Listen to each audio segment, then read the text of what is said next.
नमस्कार सभी को, स्वागत है आपका एक बार फिर से मेरे जीवन्या चैनल में। मेरा नाम राज छेत्री है और मैं एक सीटीओ हूँ। मैं पिछले 12-13 वर्षों से स्पेशल बच्चों के विकास के लिए काम कर रहा हूँ और ख़ास फ़ोकस मेरा रहता है उन बच्चों के जिनको ऑटिज़म स्पेक्ट्रम डिसऑर्डर है, ठीक है? आज मैं बात करने वाला हूँ आपसे उन पेरेंट्स के लिए बेसिकली मेरा ये वीडियो है, जिनको डाउट होता है कि उनके बच्चे को ऑटिज़म है या उन्हें लगता है कहीं मेरे बच्चे को तो ऑटिज़म स्पेक्ट्रम डिसऑर्डर नहीं है।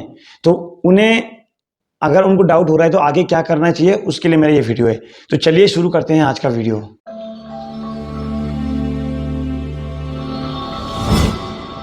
देखिए आप अक्सर क्या होता है कि जो बच्चा 3 साल का हो गया, साढ़े 3 साल का हो गया और वो अभी भी नहीं बोल रहा है, तो पेरेंट्स क्या करते हैं कि ये जानने की कोशिश करते हैं कि क्या कारण है कि बच्चा नहीं बोल रहा है। 3 साल, साढ़े 3 साल वेट करते हैं, उसके बाद वो पता करते हैं सब जगह। इसके लिए वो इंटरनेट का हेल्प लेंगे, आर्टिकल्स पढ़ते हैं, वीडियोज़ देखते हैं बहुत सारी और इन्हीं इन्हीं चीज़ों में जब वो पता करते-करते उन्हें एक शब्द मिलता है, वो है ऑटिज़म। क्योंकि ऑटिज़म और बच्चे का ना बोलना दोनों रिलेट करता है। तो ऑटिज़म सबसे जब रूबरू होते हैं तो उसके बारे में थोड़ा-सा देखते हैं, पता करते हैं, इन्फॉर्मेशन लेते हैं। उसके बाद उनको डाउट होना शुरू हो जाता है, कहीं मेरे बच्चे को ऑटिज़म तो नहीं है?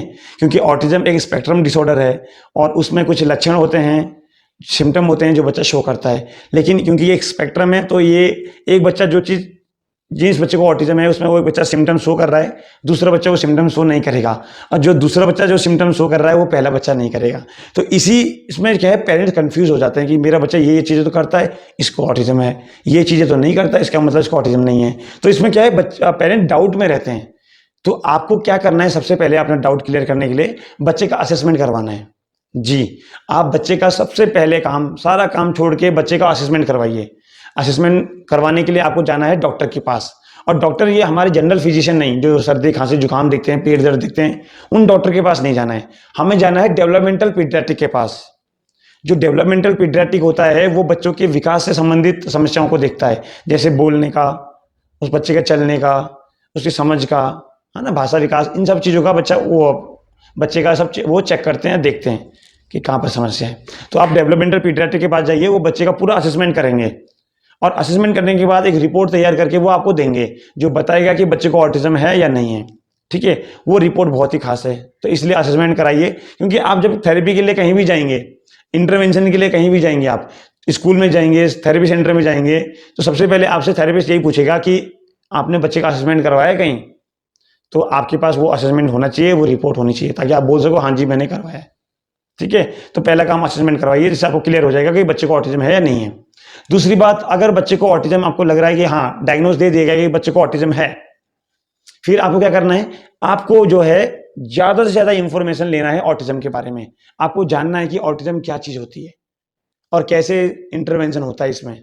सारी इन्फॉर्मेशन आप लीजिए, क्योंकि अगर बच्चे को ऑटिज़म है तो ये समझ लीजिए कि ये लाइफ लॉन्ग चलने वाला है। ये कंडीशन है, ये बीमारी नहीं है कि आज ऑटिज़म डायग्नोज़ कर दिया है, बस थेरेपिस्ट के पास जाएँगे और ट्रीटमेंट होगा और ठीक हो जाएगा। ऐसा नहीं होता है। ये एक कंडीशन है, तो ये लाइफ लॉन्ग बच्चे के साथ चलती है। अब लाइफ लॉन्ग बच्चे के साथ चल रही है, मतलब आपको जो है बच्चे के साथ बहुत लंबे समय तक काम करना होगा और आप तभी काम कर पाओगे जब आपको पास इसकी इन्फॉर्मेशन होगी। आप समझेंगे इन चीज़ों को कि क्या होता है, सिम्पटम क्या है, इंटरवेंशन क्या है, क्या चीज़ें करनी चाहिए, किन चीज़ों का ध्यान रखना चाहिए, पूरी नॉलेज ले लीजिए आप अपने बच्चे के लिए, क्योंकि आपको अपने बच्चे के बारे में सोचना है, अपने बच्चे के इम्प्रूवमेंट के बारे में सोचना है। तो तभी आप कर पाएँगे उस बच्चे का इम्प्रूवमेंट, जब आप अ, अपने ज्ञान को बढ़ा पाएँगे। तो इसलिए आप ऑटिज़म के बारे में ज़्यादा से ज़्यादा चीज़ें पढ़िए, समझिए चीज़ों को। कम्युनिटी जॉइन कीजिए, है ना? फ़ेसबुक पेज बनते हैं, बहुत से पेज हैं इसमें, उसमें जॉइन कीजिए। आर्टिकल्स पढ़िए, तो ये सब चीज़ें हैं, आपको बहुत हेल्प करेगी बच्चे के विकास को लेकर, ठीक है? ये चीज़ का ध्यान रखना।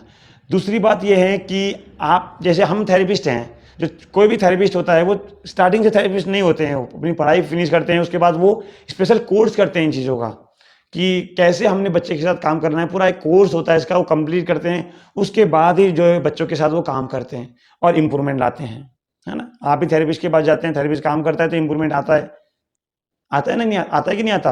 तो आप ये समझ लीजिए कि आपको भी अपने बच्चे के इम्प्रूवमेंट के लिए, विकास के लिए थेरेपिस्ट बनना होगा। अब थेरेपिस्ट मतलब वो नहीं है कि आप पूरा उनकी तरह पढ़ाई करिए, ऐसा नहीं है। आप अपने बच्चे को सोचते हुए, उसकी समस्याओं को सोचते हुए, आप कोई भी छोटा कोई कोर्स करिए ऑटिज़म के ऊपर। कोई भी आपको कहीं भी लगता है कि कहीं वेबिनार हो रहा है, कहीं वर्कशॉप हो रही है ऑटिज्म से संबंधित, तो आप उसको अटेंड करिए, समझिए, सीखिए। आप अपने बच्चे के लिए खुद थेरेपिस्ट बनिए।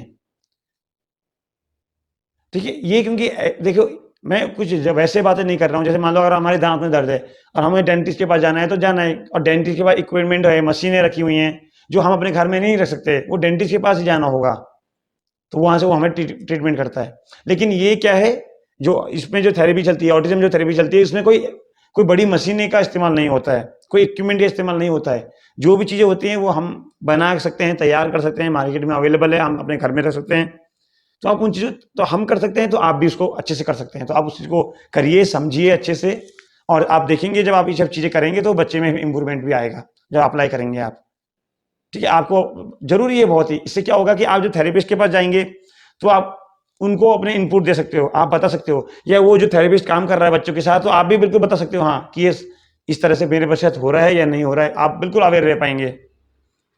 ठीक है ना? तो आप कोई भी छोटा सा कोर्स करिए, वेबिनार वगैरह ये सब अटेंड करिए, वर्कशॉप अटेंड करिए, और अपने नॉलेज को बढ़ाइए। आप अपने बच्चे के लिए थेरेपिस्ट बनिए, क्योंकि बच्चा आपके पास ही है। ज़्यादा 2 घंटे 3 घंटे आप थेरेपी सेंटर में भेजेंगे बच्चे को, बाकी 20 घंटे 21 घंटे आपके साथ ही है। तो सोचिए, जो 2 घंटे 3 घंटे काम करके बच्चे में इंप्रूवमेंट आ रहा है, तो 21 घंटा जब आपके साथ रहेगा वो, तो कितना इंप्रूवमेंट आप ला सकते हैं अपने बच्चे के साथ। तो इसलिए आप बच्चे का थेरेपिस्ट बनिए। ठीक है? तो यही बातें थी जो हमें शेयर करना था, आपके साथ बताना था। तो आशा करता हूँ कि आपको ये मेरा वीडियो हेल्पफुल लगा होगा। आगे मैं दूसरी वीडियो बनाऊंगा दूसरे टॉपिक पर। अगर आप पे कोई कंसर्न है, कोई क्वेश्चन है, तो आप मुझे कमेंट बॉक्स में मेंशन कीजिए। मैं कोशिश करूंगा कि मैं उसका रिप्लाई कर पाऊँ आपको। ठीक है? चलिए, नमस्ते सभी को।